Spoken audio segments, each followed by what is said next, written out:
Oke, ini pengantarnya. Berarti kalau misalnya 90% kita yakin atau kita percaya, maka ada 5% yang bisa terjadi kesalahan atau tingkat kesalahan atau derajat kesalahan. Oke. Berikutnya ada istilah namanya eksperimen. Eksperimen itu adalah suatu percobaan atau perlakuan yang dikerjakan atau dilakukan secara berulang-ulang dalam kondisi yang sama dan dapat mendapatkan hasil yang berbeda-beda. Jadi satu percobaan kita melemparkan koin misalnya dilakukan secara berulang, berarti melemparkan koin berapa kali misalnya.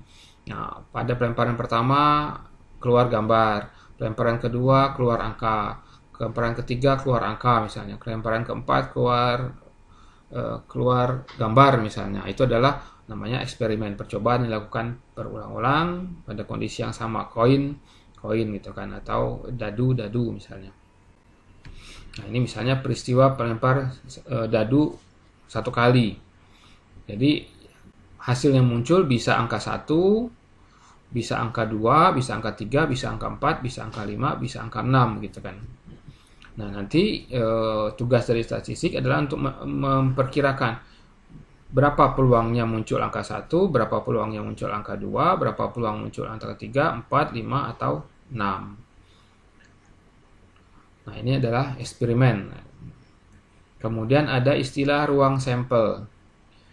Jadi ruang sampel itu adalah himpunan yang elemen-elemennya merupakan hasil yang mungkin terjadi dari suatu eksperimen. Jadi himpunan atau kelompok ya, anggota elemen-elemen yang merupakan hasil yang kemungkinan terjadi dari suatu eksperimen. Nah, simbol dari ruang sampel ini adalah S besar. Nah, kemudian ada istilah titik sampel. Titik sampel itu adalah semua elemen atau semua nilai yang ada di dalam ruang sampel tadi, di dalam S tadi. Nah, jumlah titik sampel itu simbolnya adalah N dalam kurung S. Jadi, jumlah N. Contoh nih, contohnya. Ruang sampel, eksperimen ada pelemparan dadu satu kali, seperti yang di atas tadi kita melempar dadu satu kali. Nah, himpunan elemen-elemen, nilai-nilai yang mungkin ada di dalam ketika kita melemparkan dadu satu kali itu yang mungkin muncul adalah bisa angka 1, bisa angka 2, bisa angka 3, bisa angka 4, bisa angka 5, bisa angka 6. Nah, ini namanya ruang sampel. Jadi ruang sampelnya ketika kita melempar dadu satu kali itu ada 1, 2, 3, 4, 5, 6. Kemudian titik sampel. Dari ruang sampel tadi berapa kemungkinan nilainya? Ada berapa gitu kan? Nah, ini adalah ada 1, 2, 3, 4, 5, 6. Jadi titik sampelnya adalah 6. Jadi ada 6. Nilainya adalah 1, 2, 3, 4, 5, 6. Jadi ini himpunan, ruang sampel itu ada himpunan. Kalau titik sampel itu masing-masing dari nilai tersebut 1, 2, 3, 4, 5. Ada jumlahnya ada 6 nilai. Berarti kalau misalnya ruang sampel eksperimen pelemparan koin misalnya, jadi S-nya adalah gambar, sini gambar atau angka. Berapa NS-nya? Jumlah titik sampelnya ada 2. Ada gambar, ada angka gitu kan. Titik sampelnya ada gambar, ada angka. Jadi himpunannya ada gambar, ada angka dalam kurung. Oke, yang sampel sudah. Ini ada namanya peristiwa nih, bukan peristiwa. Ini coret. Atau kejadian atau event. Nah, peristiwa ini adalah himpunan bagian dari suatu ruang sampel. Jadi kalau ini ruang sampel itu adalah semua anggotanya, kalau tadi pelemparan dadu itu ruang sampelnya adalah 1, 2, 3, 4, 5, 6, maka peristiwa itu adalah bagian dari ruang sampel tadi, bagian dari 1, 2, 3, 4, 5, 6. Apa bagiannya nanti sesuai dengan peristiwa yang ingin kita lihat itu kan. Nah, disimbolkan dengan huruf besar, misalnya A, B, C, D, bisa N, bisa M, bisa K, bisa Z, gitu ya, terserah. Ini contohnya, eksperimennya melempar dadu satu kali. hasilnya mata dadu yang muncul atau tampak. Di mata dadu itu bisa tadi kalau kita lempar dadu satu kali, maka yang muncul di atas itu yang pasti adalah mata dadu. Berapa nilainya gitu kan. Nah, jadi ruang sampel yang mungkin muncul itu adalah bisa 1 yang muncul yang di atas itu ya, yang di atas, bisa 2, bisa 3, bisa 4, bisa 5, bisa 6. Kemudian kita lihat peristiwanya adalah kita pengen peristiwanya adalah bilangan ganjil saja yang muncul gitu, bilangan ganjil. Maka yang ganjil dari nilai tadi keseluruhan adalah 1, 3, 5. Berarti peristiwanya adalah atau eventnya atau A misalnya, A itu adalah angka ganjil gitu kan. Maka himpunannya atau ruang sampel dari A itu adalah 1, 3, 5. Titik sampelnya atau jumlah sampelnya ada 3. Jadi ada 1, 3, 5. 3. Jadi ganjil ada 1, 3, 5. Event yang kedua atau kejadian yang kedua adalah kita pengen angka genap saja yang muncul gitu kan. Berapa ruang sampelnya.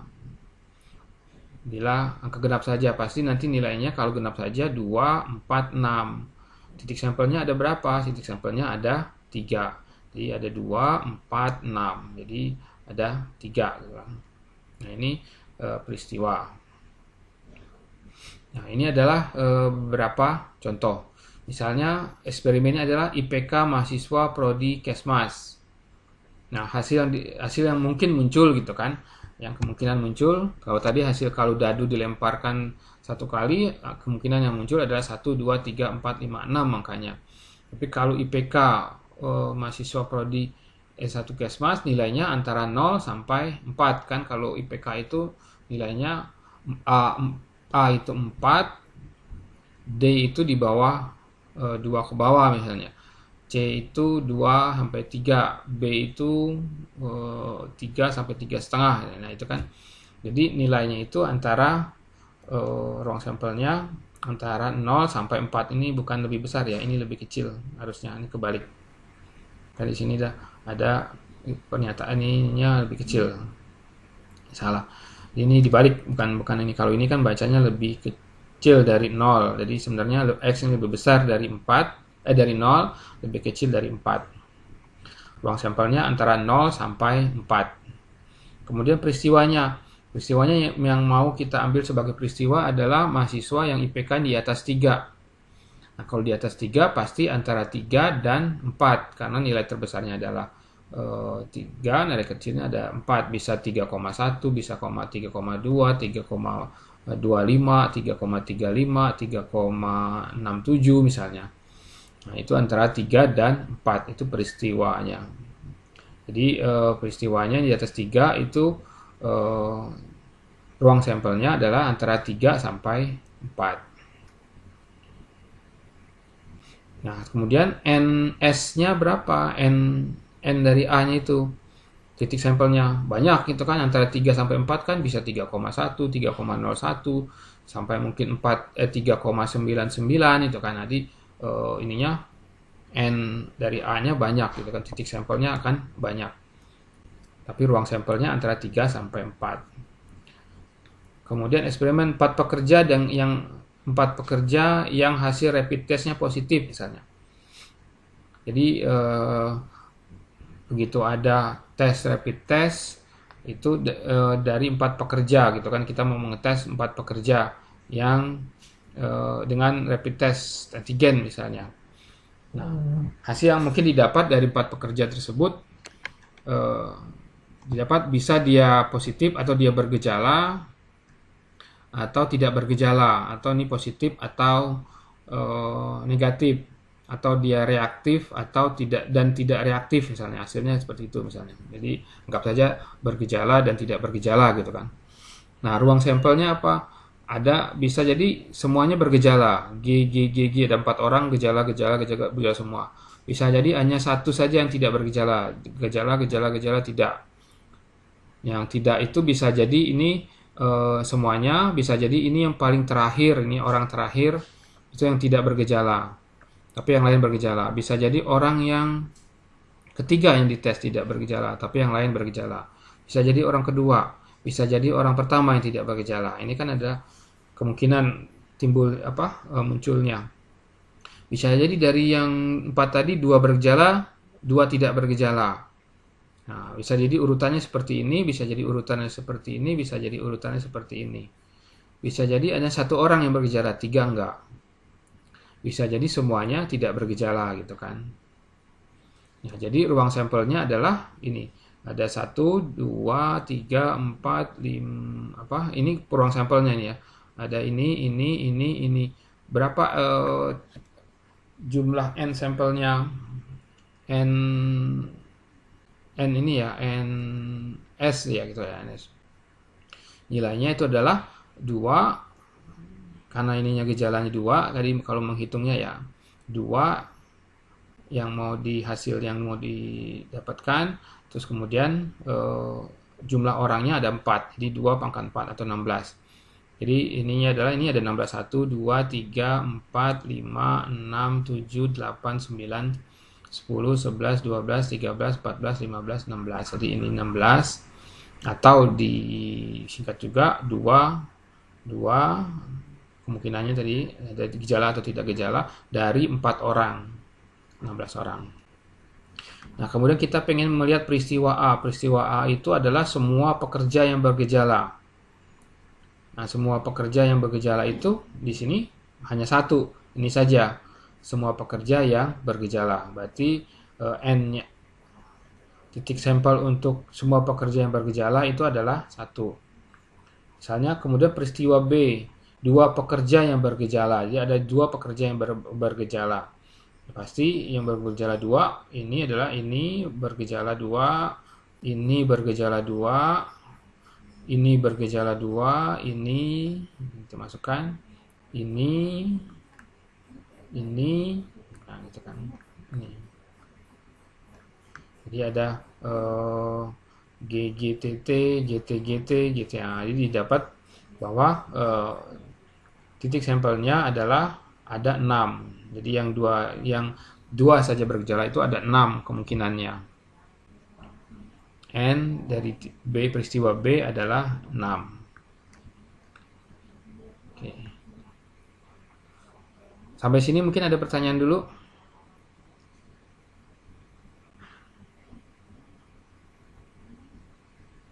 Ada pertanyaan mungkin? Ya. Saya mau tanya ruang sampel yang.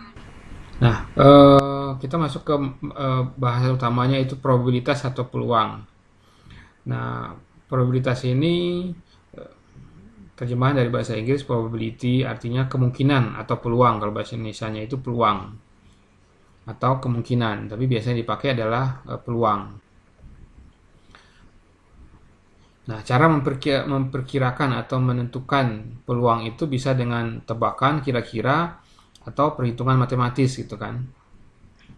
Jadi tebakan kira-kira gitu kan. Jadi kalau orang main judi itu kan main tebakan gitu kan.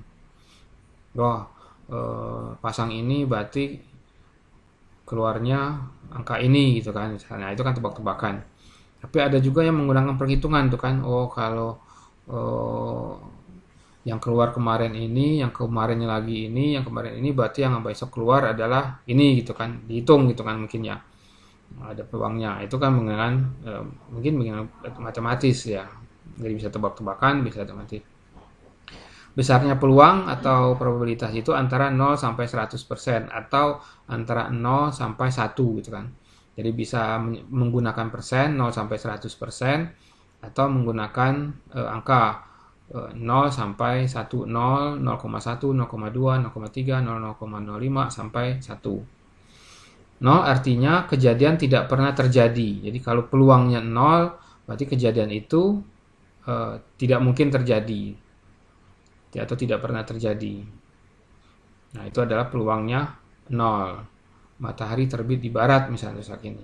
Berarti peluangnya 0 gitu kan. Nah, nilai 100 artinya kejadian itu pasti terjadi. Jadi kalau 100 itu pasti terjadi, 100% yakin gitu kan, itu pasti terjadi. Nah, matahari terbit di timur gitu kan. Nah, itu 100% pasti gitu kan, peluangnya adalah 100%. Jadi semakin mendekati angka 0, itu artinya kejadian itu semakin kecil peluangnya untuk terjadi. Jadi semakin mendekati angka 0, berapa peluangnya untuk hujan besok? 0, atau 10% atau 20% misalnya, 0,1 atau 0,2. Berarti kemungkinan dia untuk terjadi itu kecil gitu kan. Cuma 10% atau 20%. Tapi kalau berapa peluang besok hujan? Kayaknya 80 sampai 90% atau 90%. Oh, berarti mungkin besok akan hujan gitu kan, karena peluangnya besar gitu kan. Nah, jadi semakin mendekati 100, maka peluangnya akan semakin besar. Nah, pandangan atau pendekatan dalam probabilitas itu bisa dengan pendekatan empiris, bisa dengan pendekatan matematis, klasik, bisa dengan pendekatan subjektif. Apa itu pendekatan empiris? Nah, pendekatan empiris adalah pendekatan berdasarkan hasil percobaan yang empiris, yang nyata, yang benar-benar dikerjakan. Nah, terus dilakukan berulang-ulang. Misalnya yang dilakukan oleh tokohnya ada Buffon, ada Pearson, ada Knight gitu kan. Nah, dia melakukan pelemparan koin gitu kan. Kalau Buffon melakukan pelemparan koin sebanyak 4.000-an kali. Kemudian dihitung sama dia. Pelemparan pertama keluarnya angka, pelemparan kedua angka, 3 angka, 4 gambar, 5 gambar, sampai 4.000 kali. Nah, jadi sehingga peluang atau probabilitas munculnya gambar setelah dihitung, dia didapatkan setelah 4.000 kali, ternyata muncul gambar itu 2.048 kali. Maka probabilitas dari atau peluang munculnya gambar itu adalah 2046 dibagi banyaknya pelemparan. Jadi yang muncul dibagi banyaknya pelemparan. Jadi 0,05069 itu kan. Nah, itu juga dilakukan oleh Pearson, melempar sebanyak 12.000 kali. Nah, sehingga peluangnya muncul gambar itu 0,5. Terus kemudian kita misalnya Anda melakukan pelemparan 100 kali, ternyata dari 100 kali itu 50 kali muncul angka gitu kan. Nah, maka probabilitas muncul angka adalah 51 per 100 pelemparan. Jadi 51 munculnya angka per 100 kali atau 51%. Nah, kalau ini 51%, berarti berapa peluang munculnya gambar gitu kan. Berarti kalau munculnya angka itu dilempar 100 kali, 51 kali itu muncul angka, berarti sisanya pasti muncul gambar gitu kan kalau dari 100 kali. Berarti 49 kali itu pasti muncul gambar. Kemudian berapa probabilitas munculnya gambar? Itu 49 dibagi 100 kali, jadi atau 49% atau 0,49. Kalau ini atau 0,051. Nah, itu probabilitas. Nah, yang kedua adalah pendekatan matematis berdasarkan hasil empiris ini.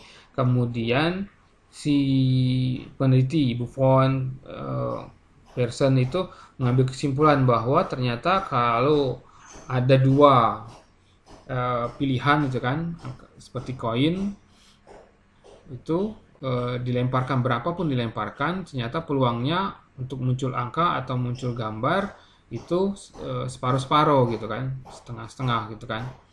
Nah, kemudian dia bikin rumus matematisnya atau matematiknya.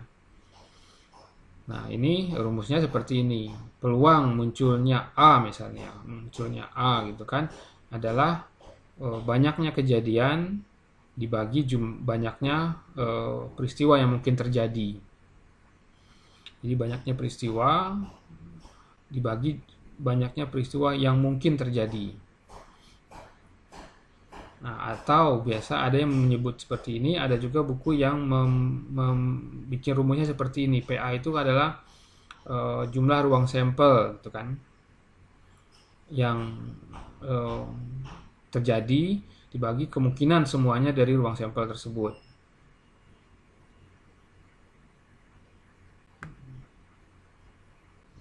Nah, misal contoh adalah pelemparan dadu 1 kali. Jadi ketika melempar dadu itu 1 kali atau dilambungkan dadu 1 kali, maka probabilitas atau kemungkinan peluang munculnya angka 3 Nah, jadi ketika suatu kejadian dilempar angka 3 itu, maka peluangnya muncul angka 3 adalah 1/6. Jadi kalau sekali lempar pasti hasilnya pasti cuma satu kali gitu kan. Jadi bisa jadi begitu dilempar keluar angka 3 gitu kan. 3. Jadi 1, tapi kemungkinan dari dadu itu karena ada 6 angka di dalam dadu, ada 1, 2, 3, 4, 5. Jadi mungkin juga keluar angka 1, angka 2, angka 3, angka 4. Jadi semua atau 5 atau 6 gitu kan. Dari semua kejadian itu kemungkinan ada 6 gitu kan yang akan keluar. Tapi yang kita melihat hanya 1, itu angka 3 saja. Jadi 1/6. Jadi kalau dari pelemparan 1 kali dadu. Nah, itu adalah 1/6. Atau pendekatan subjektif yang ketiga. Nah, ini ditentukan oleh si membuat pernyataan secara subjektif menurut pendapat dia. Bagaimana dia melakukannya itu dengan memperhatikan hasil penelitian sebelumnya atau pengalaman atau hasil intuisi misalnya. Nah, itu adalah karena orang yang sudah berpengalaman, sudah biasa melakukan penelitian misalnya dengan kejadian ini, maka dia tahu peluangnya seperti apa, jadi secara subjektif. Nah, kemudian subjektif ini kemudian nanti akan dibuktikan, baik bagusnya dibuktikan secara empiris, dilakukan percobaan, atau secara matematis dengan rumus tadi. Nah, di dalam probabilitas nanti kita akan mengenal notasi-notasi. Ada namanya notasi union, ada notasi interaksi, ada komplement. Union itu dilambangkan dengan U, atau dilambangkan dengan kata-kata atau. Jadi kata-katanya atau. Kalau union itu atau. Union atau. Kalau interaksi dan. Interaksi dan union atau. Jadi union itu adalah himpunan semua elemen atau semua nilai. Jadi himpunan yang dari semua elemen atau nilai yang ada di dalam himpunan tersebut. Misalnya union atau union atau U, peristiwa A dan peristiwa B. Jadi A disimbolkan A union B. Adalah semua elemen di himpunan A dan himpunan B. Misalnya himpunan A itu angka 1 sampai 5 misalnya 1, 2, 3, 4, 5. Terus yang B itu himpunan yang isinya elemennya 6, 7, 8, 9, 10. Maka union dari A atau B ini kan bukan dan ini atau ya. Ini dicoret, dirubah, ini atau.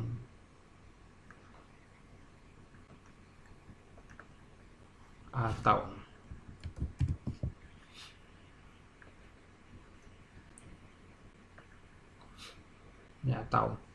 Jadi union peristiwa A atau B atau A union B itu adalah 1, 2, 3, 4, 5, 6, 7, 8, 9, 10. Jadi semua anggota A ditambah semua anggota B, itu union. Nah, kalau interaksi biasa dikalimatkan atau menggunakan kata dan.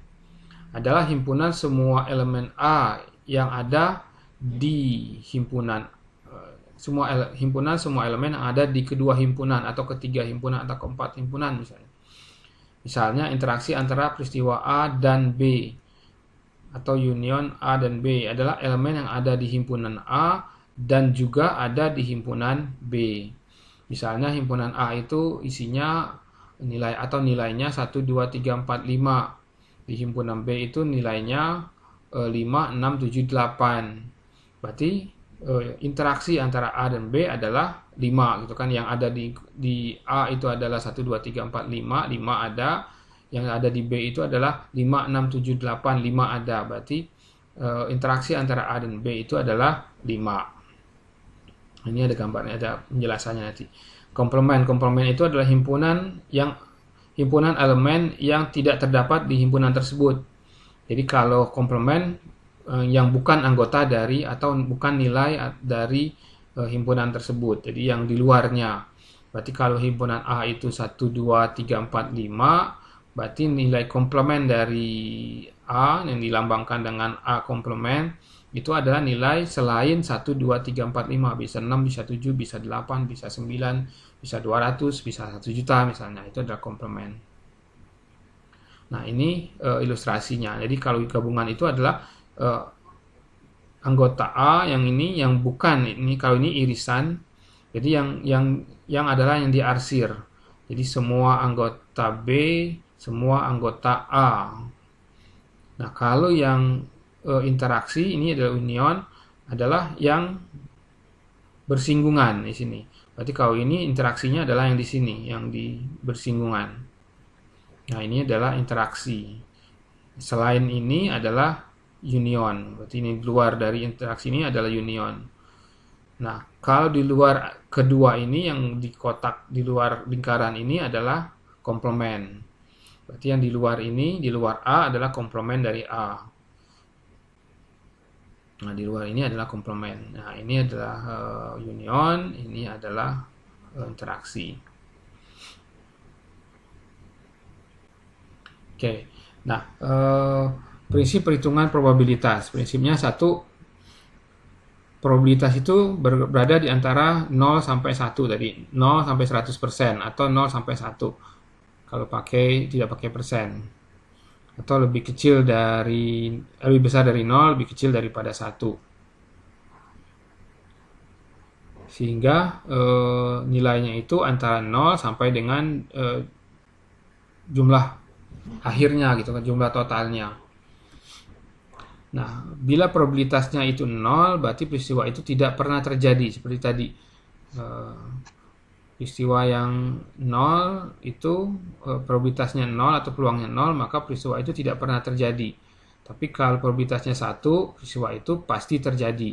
Makin mendekati 0, maka kemungkinan untuk tidak terjadinya semakin kecil. Makin mendekati 1, maka peluang terjadinya makin besar. Nah, hukum untuk dalam probabilitas ini ada hukum pertambahan dan hukum perkalian namanya. Nah, apa itu hukum pertambahan? Hukum pertambahan itu dibagi menjadi dua, itu peristiwa yang mutually eksklusif namanya, dan peristiwa non mutually eksklusif, peristiwa yang saling terpisah. Kemudian yang non mutually eksklusif yang atau terpisah atau lepas, ini yang mutually ya, yang non mutually peristiwa yang tidak saling lepas atau tidak saling terpisah atau terikat gitu ya, mutually. Nah, ini peristiwa mutually eksklusif itu bila suatu peristiwa akan meniadakan peristiwa lain untuk terjadi atau saling meniadakan. Jadi bila suatu peristiwa terjadi, maka peristiwa yang lain tidak terjadi. Bisa misalnya besok itu hujan, jadi 90% kita yakin bahwa besok itu hujan misalnya. Maka gitu, ketika besok hujan, maka peristiwa yang terjadi lain, peristiwa matahari bersinar cerah, itu akan tidak terjadi gitu kan. Karena peristiwanya adalah peristiwa hujan. Jadi hujan itu bisa menghilangkan peristiwa lain untuk terjadi. Nah, probabilitas terjadinya peristiwa A atau B, ini kan union dia, kalau atau B, dihitung dengan rumus adalah peristiwa A ditambah peristiwa B. Jadi peluang terjadinya peristiwa A union B itu adalah peristiwa A ditambah peristiwa B. Contoh, probabilitas keluarnya angka atau gambar pada pelemparan satu kali koin. Jadi satu kali koin kita lempar, pasti keluar angka atau gambar gitu kan. Kalau tidak angka ya gambar gitu kan. Nah, kalau sudah keluar gambar, pasti tidak keluar angka. Kalau sudah keluar angka, tidak keluar gambar. Tapi probabilitas kemungkinan keluarnya angka atau gambar adalah gabungan dari ini. Jadi keluarnya angka itu adalah setengah, 1/2, sisinya 2, keluarnya gambar itu 1/2. Jadi probabilitas untuk terjadinya atau untuk keluarnya angka atau gambar itu 1. Berarti kalau dilempar 1 kali, kalau tidak keluar gambar, ya keluar angka gitu kan. Jadi probabilitasnya 1. Jadi atau angka atau gambar. Jadi kalau tidak keluar angka, pasti keluar gambar, maka probabilitasnya 1. Atau contoh lain, kita melempar dadu misalnya. Di dadu itu ada angka himpunan atau ruang sampelnya adalah 1, 2, sampai 6 gitu kan. Nah, kita mau lihat peluang keluarnya angka 2 dan angka 5 pada pelemparan 1 kali. Jadi kita kelempar cuma ada 1 kali, berapa peluang angka yang keluar itu angka 2 atau ini ya, bukan dan ya, atau angka 5. Bukan, ini salah lagi. Ini atau.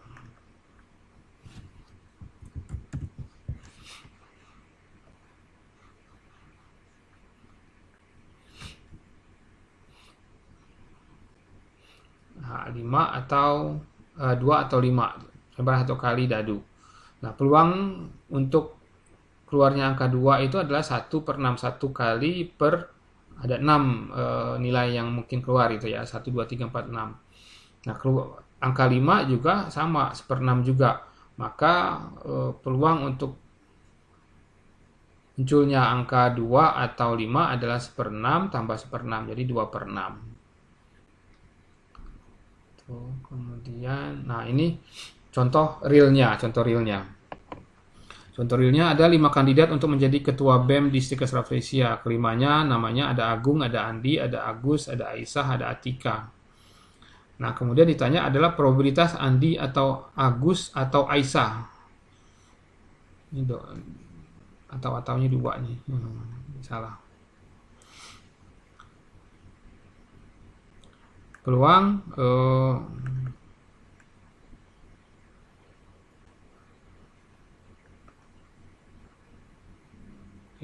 peluang Andi atau Agus atau Aisyah menjadi ketua BEM. Jadi ini peristiwa yang mutually eksklusif. Berarti kalau ada 1 orang yang kepilih, pasti yang 4 tidak kepilih gitu kan. Karena nggak mungkin ketua BEM ada 2 gitu kan. Pasti kalau udah 1 kepilih, pasti tidak kepilih. Kemudian kita mau lihat gitu kan, berapa peluangnya si Andi, berapa peluangnya si Agus, berapa peluangnya si Aisyah gitu kan. Nah, peluang Andi adalah 1/5 karena ada 5 kandidat. Peluang Andi adalah 1/5. Peluang Agus juga 1/5. Peluang Aisyah juga 1/5.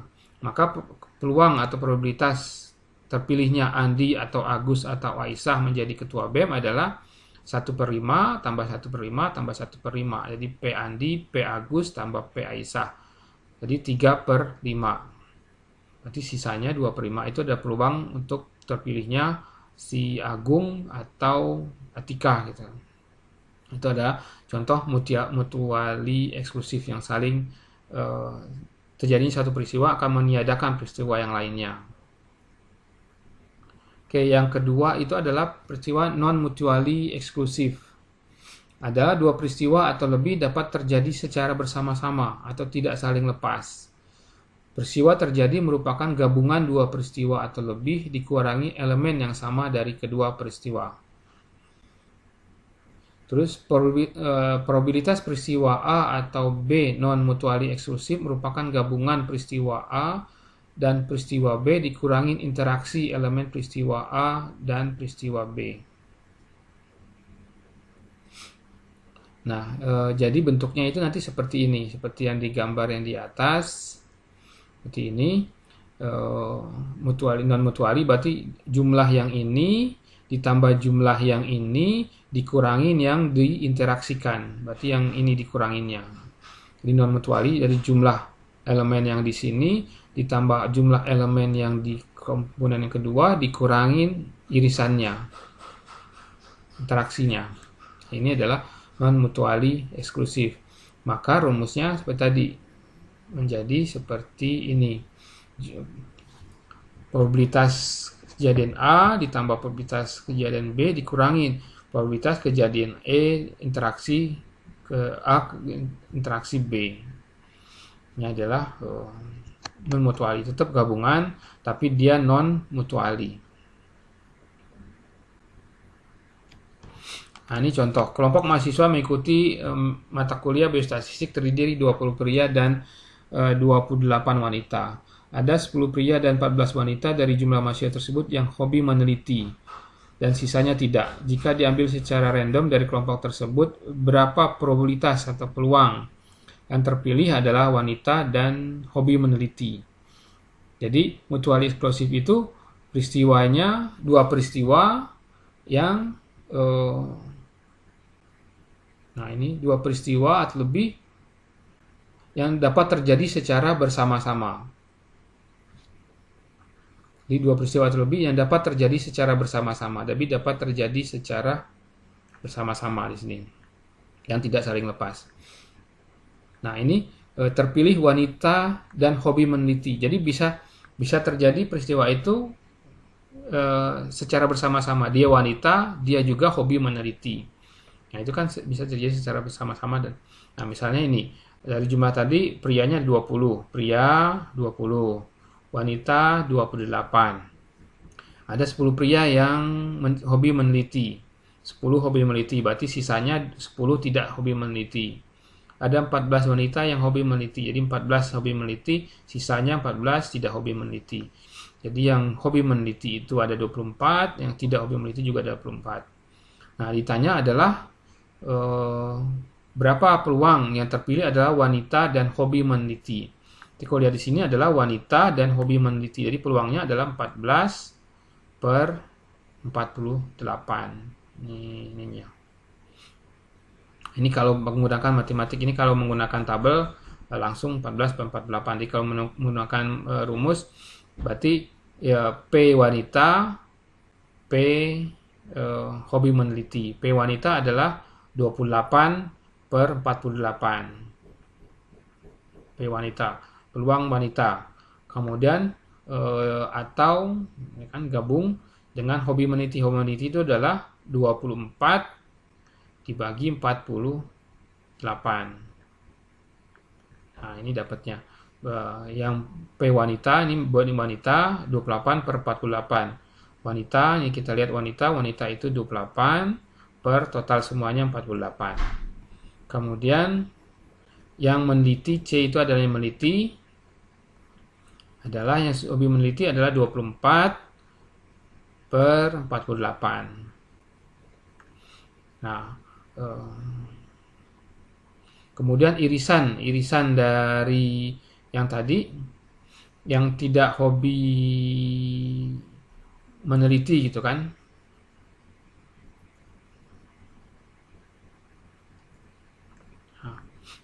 Nah, berarti yang tidak hobi meneliti adalah wanita yang tidak hobi meneliti adalah ini 14 per 48. Jadi yang tidak hobi meneliti adalah 14 per 48 wanita yang tidak hobi meneliti.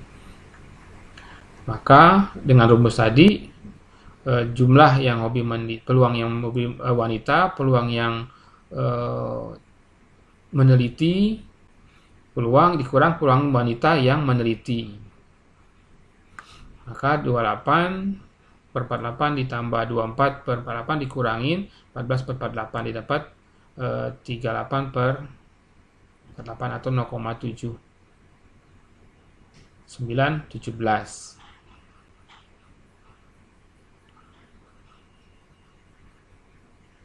Iya, 48 450 ya.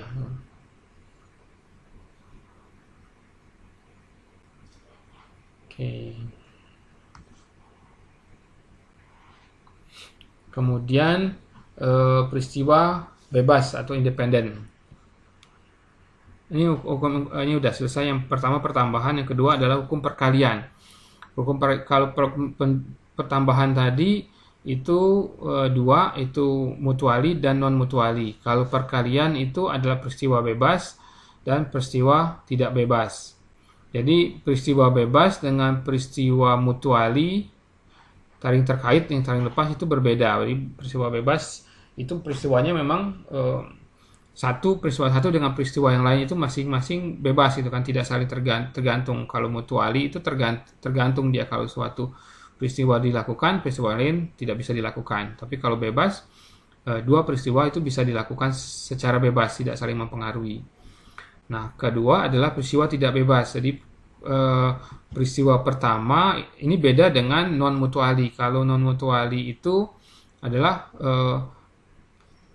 peristiwa satu, peristiwa yang satu ikut kepada peristiwa yang lain. Tapi kalau yang ini perkalian tidak bebas, peristiwa satu dilakukan baru peristiwa yang kedua gitu kan, tidak bebas. Jadi peristiwa B2 itu terjadi setelah ada syarat peristiwa satu terjadi. Nah, itu peristiwa tidak bebas. Beda dengan non mutuali tadi. Kalau tadi saling terkait, kalau yang non mutuali, kalau ini bersyarat. Kalau yang tadi itu mutuali itu meniadakan kata kuncinya, kalau ini saling lepas, itu kan bebas itu. Nah, peristiwa bebas adalah suatu kejadian atau ketidakjadian suatu peristiwa tidak mempengaruhi, ini kata kuncinya, tidak mempengaruhi peristiwa lainnya. Nah, untuk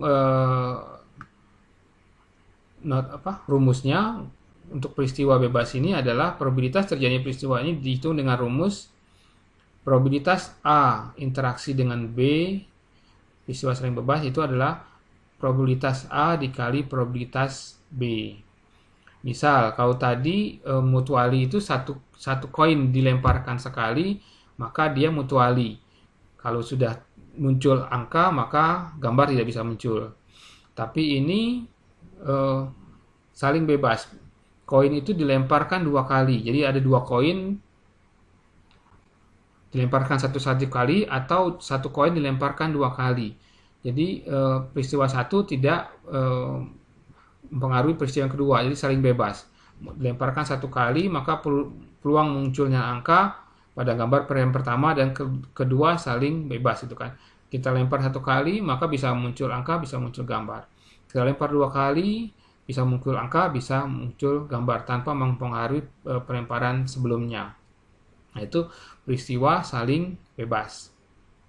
Contoh, sebuah dadu dilambungkan 2 kali. Peluang keluarnya angka 2 pada pelemparan pertama dan 5 pada pelemparan kedua. Nah, ini kan pelemparan pertama itu peluang keluarnya angka 2. Pelemparan kedua itu munculnya angka 5 adalah probabilitas munculnya angka 2 pada pelemparan pertama dikali probabilitas munculnya angka 5 pada pelemparan kedua. Nah, ini adalah 1/6 kali 1/6 adalah 1/36. Atau sebuah dadu dan sebuah koin, ada dadu, ada koin. Nah, kalau ini kan koinnya sama, dilempar 2 kali. Kalau ini beda objeknya. Ada dadu, ada koin. Dilambungkan secara bersama-sama gitu kan. Maka peluang timbul angka 2 pada ketika kita melemparkan koin dan angka 2 pada pelemparan dadu dan gambar pada koin. Nah, itu adalah berapa? Peluang untuk muncul angka 2 dan gambar itu adalah, kalau koin itu adalah angka 2 pada koin adalah 1/6. Kalau gambar kalau angka pada dadu, angka 2 pada dadu itu 1/6, gambar pada koin itu adalah 1/2 setengah. Maka peluangnya adalah 1/6 kali 1/2, jadi 1/12. Ini peristiwa bebas. Kedua adalah peristiwa tidak bebas atau bersyarat. Ini konsepnya adalah bila kejadian atau ketidakjadian suatu peristiwa akan mempengaruhi peristiwa lainnya. Jadi peristiwa satu itu mempengaruhi hasil peristiwa yang berikutnya gitu kan. Jadi tidak bebas. Jadi peristiwa kedua itu tergantung kepada peristiwa yang pertama gitu. Nah, probabilitas peristiwa kedua tergantung pada peristiwa pertama. Simbolnya adalah probabilitas peristiwa kedua, ini peristiwa kedua itu tergantung kepada peristiwa yang pertama, atau probabilitas B kedua pada kondisi A. Nah, rumus yang digunakan adalah PA interaksi B adalah probabilitas dari peristiwa pertama PA dikali probabilitas peristiwa kedua pada kondisi dengan syarat A atau pada kondisi A atau setelah A terjadi gitu kan. B dengan kondisi A. Nah, hasil ini bisa berupa join probabilitas atau marginal probabilitas. Jadi dibagi menjadi dua, join gabungan atau marginal keseluruhan dari probabilitasnya. Nah, ini contoh. Sebuah kotak berisi 12 bola dengan rincian 7 bola merah dan 5 bola putih. Jadi ada kotak, Anda bayangkan ada kotak.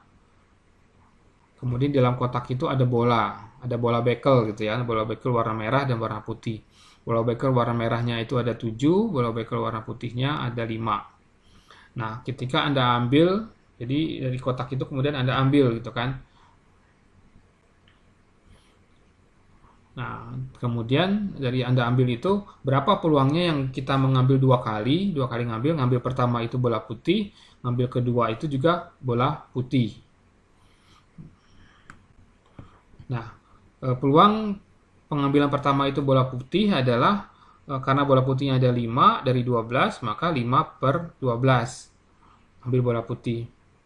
Nah, karena bola putihnya yang pertama itu sudah diambil, maka bola keseluruhan di dalam tidak 12 lagi, tapi dari 11. Dan bola putih yang di dalam kotak itu tidak 5 lagi, menjadi 4. Maka peluang untuk pengambilan kedua itu adalah putih adalah 4, karena sisa bola putihnya ada 4/11, karena sisa seluruh bolanya adalah 11, jadi 4/11. Maka peluang bola kedua pengambilan tersebut didapatnya bola putih kedua-duanya, 2 kali pengambilan adalah peluang bola putih pada pengambilan pertama dan peluang bola putih pada pengambilan kedua dengan syarat pengambilan peristiwa pertama sudah dilakukan. Jadi 5/12 dikali 4/11 sama dengan 20/131.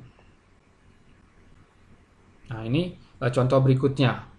Jadi ini adalah tabel pengunjung rumah sakit Tugu menurut jenis kelamin dan umur. Jadi dibagi menjadi jenis kelaminnya laki-laki dan perempuan. Kemudian umurnya ada yang di bawah 30, ada yang di atas 30. Di atas sama dengan 30. Yang wanita itu di bawah 30 ada 60, pria itu ada 50. Wanita di atas 30 ada 80, pria itu ada 10. Jumlah wanita itu ada 140, jumlah pria adalah 80.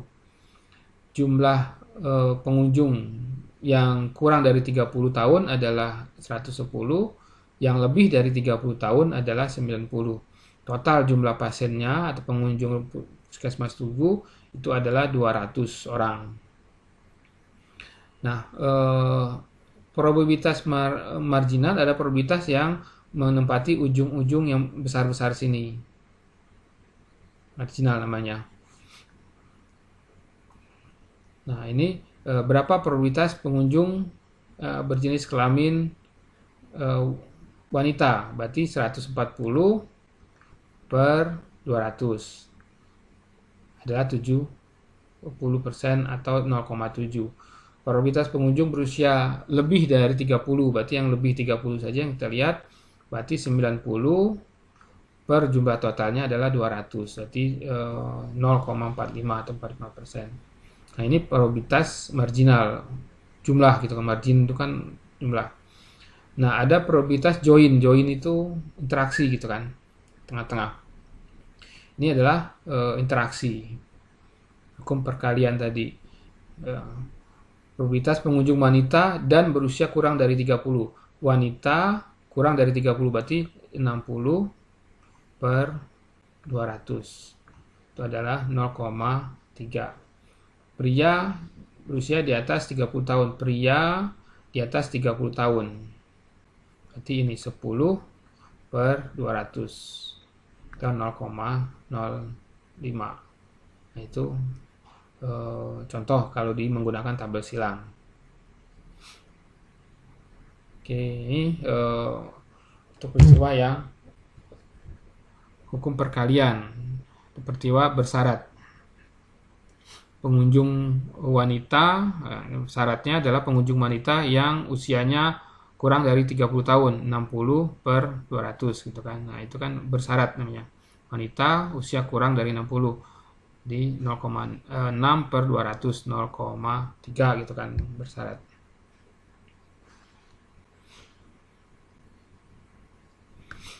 Kemudian di dalam probabilitas ada namanya permutasi dan kombinasi.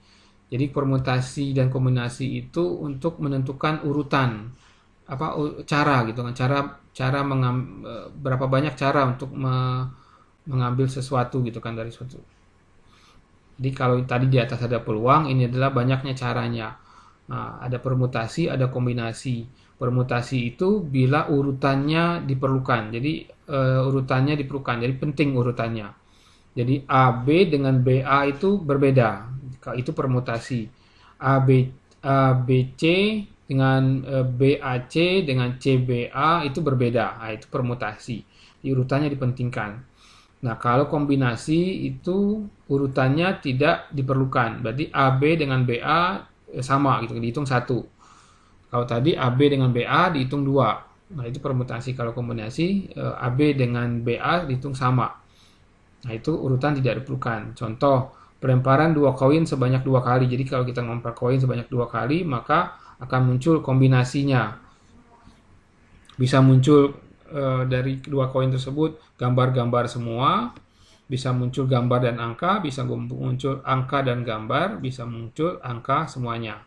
Jadi seperti yang soal tadi, yang 4 pekerja yang COVID tadi ada agak gejala-gejala tidak gitu ya, itu urutannya. Nah itu, nah kemudian dalil dari permutasi kombinasi itu kaidahnya kaidah penggandaan. Jadi bila suatu eksperimen dilakukan dengan menghasilkan K hasil yang berbeda dan M hasil yang berbeda, maka eksperimen tersebut akan menghasilkan K dan M hasil. Bila peristiwa koin itu kan dilemparkan 2 kali, koin yang pertama itu akan menghasilkan K hasil, koin yang kedua itu akan menghasilkan M hasil. Jadi yang koin pertama K ada 2 kemungkinan hasilnya, dan koin yang kedua itu M ada 2 juga gitu kan kalau koin ya. Jadi ininya adalah M kali atau K kali M, 2 kali 2 gitu kan, hasil yang berbeda. Nah ini tadi yang di atas ya, tadi lambungan 2 kali, maka kemungkinan hasil yang didapat adalah GGGA, AGGA, jadi 2 kali 2. Jadi koin yang pertama dilempar 2 kali, kemungkinan hasilnya itu 2, bisa gambar-gambar, bisa gambar angka gitu kan, begitu juga yang koin yang kedua. 2 kali 2 atau 4. Nah, misalnya contoh lain adalah ada 3 tempat untuk mendapatkan vaksin COVID-19, yaitu puskesmas, terus rumah sakit, dan klinik. Nah, dari ketiga rumah sakit ini untuk mendaftar, maka kita dapat melakukan dengan 2 cara, melalui online atau melalui datang langsung gitu kan, atau daftar langsung. Maka cara seorang untuk mendapatkan vaksin COVID-19 adalah 3 kali 2, 3 rumah sakit itu kan, dikali 2 cara. 2 cara, online atau datang langsung. Jadi sama dengan 6 cara. Apa saja 6 caranya gitu kan? Dia ke puskesmas lewat online, dia ke puskesmas dengan daftar langsung, dia ke rumah sakit dengan online, dia ke rumah sakit dengan datang langsung, dia ke klinik dengan online, dia ke klinik dengan datang langsung. Nah, ini ada 6 cara dia untuk mendapatkan vaksin. Itu kaidah penggandaan. Yang kedua adalah namanya permutasi atau urutan dipentingkan. Ini rumusnya adalah N permutasi R. Itu adalah N faktorial, ini pelajaran SMA faktorial, dibagi N kurang R faktorial. Di jumlah permutasinya P, urutan dipentingkan, N itulah banyaknya objek, R itulah jumlah anggota pasangannya. Faktorial itu adalah perkalian dari yang paling besar ke yang kecil gitu kan. Kalau 3 faktorial berarti 3 kali 2 kali 1 gitu kan. Kalau 6 faktorial, 6 kali 5 kali 4 3 kali 2 kali 3 kali 2 6 kali 4 6 kali 5 kali 4 kali 3 kali 2 kali 1 gitu kan. Faktorial. Ini permutasi urutan dipentingkan. Contoh. Ini contoh. Ada 3 cara efektif untuk pengobatan pasien kanker, yaitu dengan bedah, dengan radiasi, dengan kemoterapi. Nah, kemudian ada berapa cara pengobatan pasien CA bila masing-masing orang hanya bisa melakukan 2 terapi, 2 macam cara. Jadi 2 pasang gitu kan. Jadi 2 macam cara, jadi satu sepasang gitu. Pas satu pasang itu dia cuma bisa memanfaatkan atau menggunakan 2 cara. Jadi N-nya itu adalah jumlah objeknya. Objeknya adalah bedah, radiasi, kemoterapi. Terus jumlah pasangannya. Pasangannya ada terapinya ada 2. Nah, maka permutasinya adalah rumusnya adalah N per N kurang R faktorial. Jadi N 3 faktorial dikurangin N kurang R faktorial. Jadi 3 faktorial 3 kurang kali 2 kali 1, ini 3 kurang 2 sama dengan 1 faktorial. Jadi 6 cara. Apa saja caranya gitu, apa sayanya. Dia bisa pasangannya adalah bedah dengan radiasi, bedah dengan kemoterapi, kemudian radiasi dengan bedah, radiasi dengan kemoterapi, kemoterapi dengan bedah, kemoterapi dengan radiasi. Jadi urutannya penting kan. Jadi BR dengan RB itu beda gitu kan. Nah, ini urutannya kalau dia bedah kemudian radiasi, dengan dia radiasi dulu dengan bedah hasilnya akan berbeda. Nah, ini namanya permutasi. Berbeda dengan kombinasi. Kombinasi itu urutan tidak dipentingkan. Jadi rumusnya sama, tadi cuma ditambahkan di sini ada R-nya di depan. Jadi adalah jumlah anggota pasangannya itu ada perkalian dengan jumlah anggota pasangan. Nah, ini contoh 3 orang pasien rumah sakit A, B, C dirujuk ke puskesmas untuk rapid antigen COVID. Jadi ada 3 pasien dengan rapid antigen positif dirujuk ke rumah sakit. Jadi ada 3 orang gitu kan dirujuk ke rumah sakit, dia rapid antigennya positif. Nah, di puskesmas itu ada bukan begitu ya. Oh, salah. Berarti ada 3 orang nih, 3 orang dirujuk ke rumah sakit untuk ini tidak ada nih. Berarti ini salah nih, jangan dia jadi mengaburkan. Jadi ada 3 orang, ini 3 orang dirujuk ke puskesmas untuk melakukan rapid antigen. Tapi di puskesmas ternyata cuma ada 2 dosis alat rapid itu kan.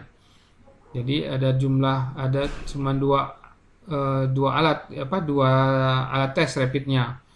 Nah, kemudian berapa kemungkinan pasangan yang akan mendapatkan rapid? Jadi dari ABC tadi berapa kemungkinan pasangan yang dapat melakukan rapid? Di N-nya jumlah pasangannya itu ada jumlah pasiennya ada 3, jumlah pasangannya 2. Maka didapatkan 3 faktorial dikurangin 2 faktorial kali 3 min 1. Nah, ini adalah didapatkan 3. Apa saja 3? Bisa jadi A dengan B, bisa jadi A dengan C, bisa jadi B dengan C. Nah, A dengan B, B dengan A kan sama gitu kan. Berarti kan tidak dihitung, jadi urutannya tidak diperhitungkan. A dengan C, C dengan A kan sama, jadi tidak dihitungkan. B dengan C, C dengan B kan sama gitu kan. Maka hitungan berarti cuma 3 pasang, bisa A dengan B yang dapat, bisa A dengan C yang dapat, bisa B dengan C yang dapat. Dites gitu kan dari puskesmas. Nah, itu adalah kombinasi. Oke. Sampai sini.